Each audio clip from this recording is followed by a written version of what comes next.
मिरजेत ward क्रमांक 4 मध्ये माननीय सुरेश बापू आवटे यांच्या वाढदिवसानिमित्त खेळ पैठणीचा या महिलांनी उत्स्फूर्तपणे सहभाग घेऊन EV scooter, Paithani, fridge, LED TV, 25 Paithani lucky draw पद्धतीने 100 आकर्षक बक्षिसे.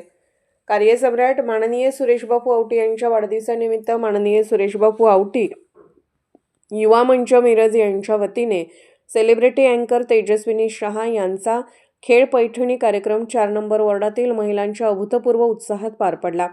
यावेळी महिलांनी उत्स्फूर्तपणे खेळात सहभागी होऊन या खेळाचा आनंद लुटत बक्षिसे जिंकली. माननीय सुरेश बापू आवटे युवा मंचतर्फे हा खेळ पैठणीचा कार्यक्रम आयोजित करण्यात आला.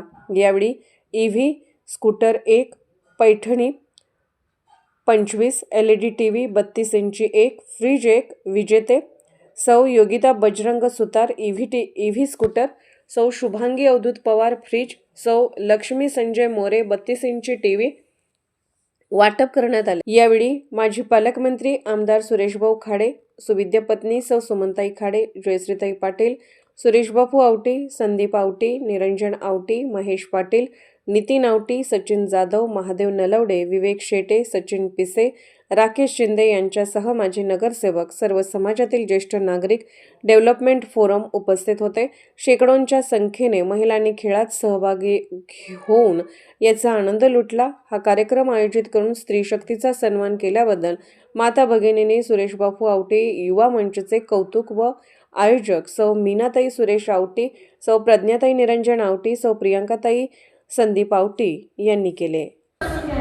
आज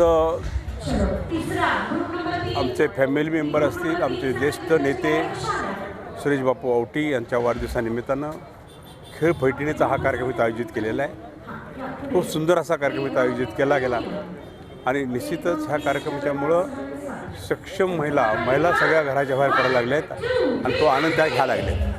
त्यामुळं आज मीही अधिवेशन चालू आहे तर तरी बापूचा वाढदिवस म्हणून मी औरातून इथं आज उपस्थित राहिलो.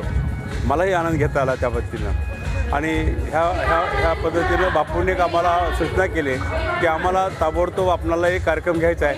त्याची साडी पैठणीची आहे, तसं धोतर पैठणीचं असं एक जेन्ट्समध्ये कार्यक्रम घ्यायचा बापूंनीच शिफारस केलेली आहे. ते बापू आता अरेंजमेंट करतात, आपण तो कार्यक्रम घ्यायचा. तर त्या दृष्टिकोनातून ह्या वाढदिवसानिमित्त आणि बापूला माझ्या कुटुंबाच्या वतीनं, माझ्या वतीनं, तालुक्याच्या वतीनं, जिल्ह्याच्या वतीनं आणि महाराष्ट्राच्या वतीनं ढेर साऱ्या शुभेच्छा आणि परमेश्वरचरणी प्रार्थना की बापूंचं आरोग्य, जीवन, समाधान आणि तंदुरुस्त राहावं, कुटुंब सुख समाधानानं नांदावं या दृष्टिकोनात परमेश्वरचरणी मी प्रार्थना करतो.